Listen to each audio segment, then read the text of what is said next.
Brainbox. Want me to feed my kid breakfast? Whatever you say. Mom is visiting and told me this story. When I was younger, I couldn't eat first thing in the morning or I would throw up. I remember being this way until I was a teenager, so it took a while to grow out of it. Both my parents worked, so my mom would take me to a daycare when I was too young for school, and I was about 2 or 3 in this story. She would drop me off fairly early, around 7 or so. I would have already been awake for an hour at this point. The daycare would provide a snack at 10 AM, no earlier, and all the kids ate at the same time.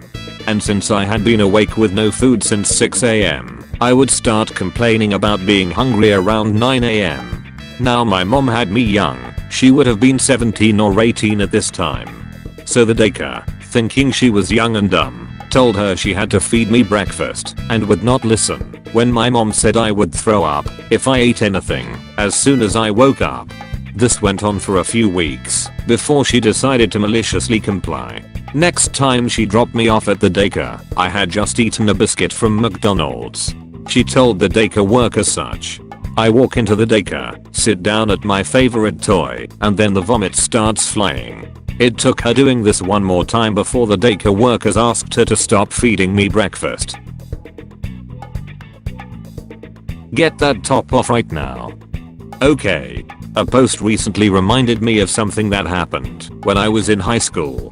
I was a pretty athletic kid on the track and field team. Not sure if this is a thing outside of the UK, but it's a competition that each school sends kids to, and everyone has to compete in at least one track, 100 meters, 800 meter hurdles etc, and one field, long jump, javelin etc.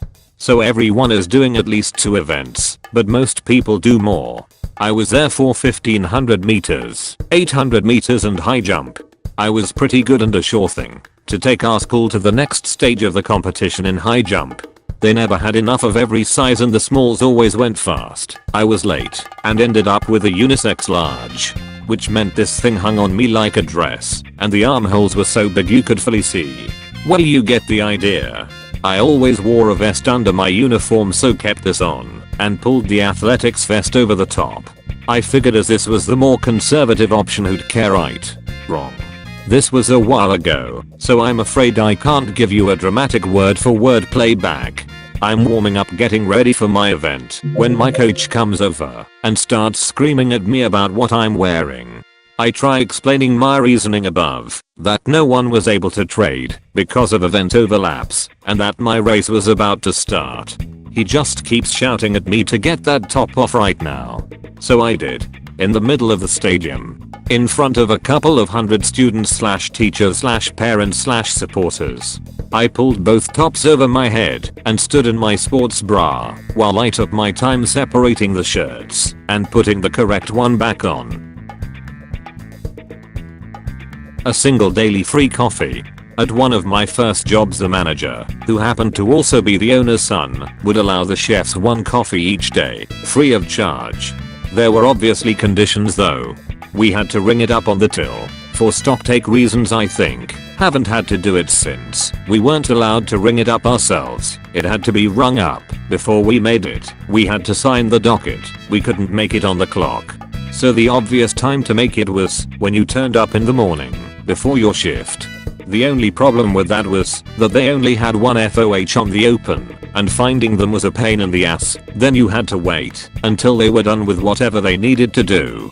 So it was about 20 minutes extra each day if you wanted a coffee. Not exactly worth it sometimes, especially if you had a late finish the night before. So I worked it out. If I was working 5 days a week with a coffee each day, that's 15 coffees over 3 weeks. Did up a tally sheet in Word so it looks official and printed it off. Then the next day, when I got the waitress on open to ring up my coffees, I asked her to ring up 15 and I'd make them over the next 3 weeks. She didn't get paid enough to care, so she did it. At the end of lunch service, the manager stormed into the kitchen holding the ticket with my 15 coffees high like the fucking Olympic torch and yelled at me, "You're only allowed 1 coffee a day. What do you think this is?" And I calmly explained I'd just rung up future coffees, credited myself coffee basically, that I would have over the next 3 weeks, and showed him my tally sheet. He looked at the head chef in a way that said, "What are you going to do about this?" And my head chef just shrugged and went, "Seems fair to me." After that, another term of the free coffee was that you could only ring up one at a time. $250 to turn on a power strip. I used to own an all-around tech company. We did it all. Well, my team did. A lot of our work was sales and tech support. We had a contract with a bank in 5 Points, Atlanta that had issues about every single weekend. We got a nice bump in pay for any weekend trips to fix their nonsense. Yes, it was always nonsense. This is just the story that sticks out in my head the most. So it was a Saturday in the late 2000s, around 2008 I think. We get a call that the main telestation won't turn on. Knowing these people, I asked her to check there and make sure everything was plugged in and that the power strip was on. ECT. The teller told me that she already checked all that. She's not stupid. Well, I inform her that being a weekend, that if I show up it was gonna be a $250 charge, no matter what the issue was, base charge. She told me to get off my ass and hurry up. So I roll into the bank and the first thing I did was push the power button just to make sure it don't boot. Sure enough, it don't. So then I notice this dumb bitch has her purse on the power strip connected to the computer. I move it. Sure as shit, the damn thing is off. I flip the switch, press the power button, and boom, what do you know, it fucking lives. Side note, all our calls were taped. So I played the tape for the bank manager the next day. This poor sap was getting hosed every other weekend, it seemed, for stupid service calls like this.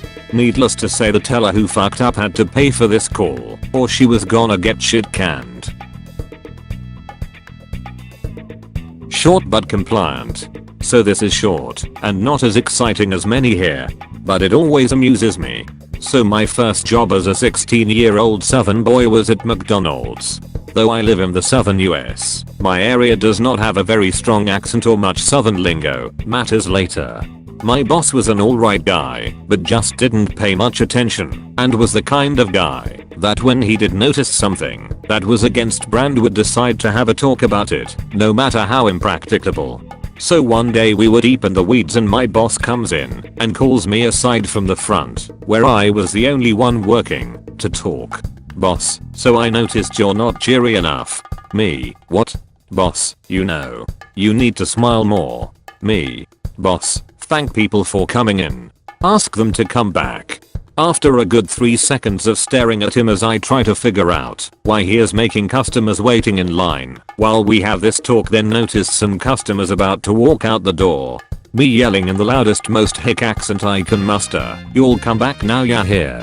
I turn back to him. Me, "Like that? Boss, up." I get back to work. Salsa man, help from above. Backstory, until recently, I worked as a busser on weekends at a Mexican restaurant. This meant I cleaned and wiped down tables, but I also brought fresh chips and salsa to new tables as well as refills of chips and salsa. I've got quite a few stories from that job, but I'm posting this one from a recommendation on an r/us credit post. On with the story. A woman brought in 2 kids and they were horrid. I've seen crazy stuff, but damn, this one was bad. One was yanking and slamming on the toy machines trying to get one for free, and the other was literally rolling like a log up and down the table aisles, screaming about how nobody could stop him. We were fairly busy. It was like 6 PM for dinner rush. I told my manager when the kid on the ground made me spill salsa down my chest, and he, manager, and I went to approach the mom. After asking her if she could stop him, she said something like, "I don't like arguing with them to sleep, so I'm letting them wear themselves out. They're fine, you can just move around them."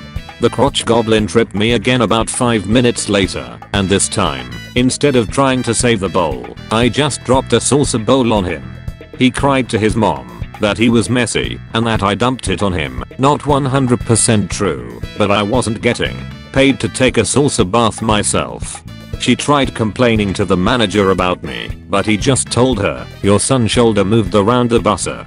She stormed out, and I was ever grateful to that manager. I can post other stories if you'll like this one. Thank you.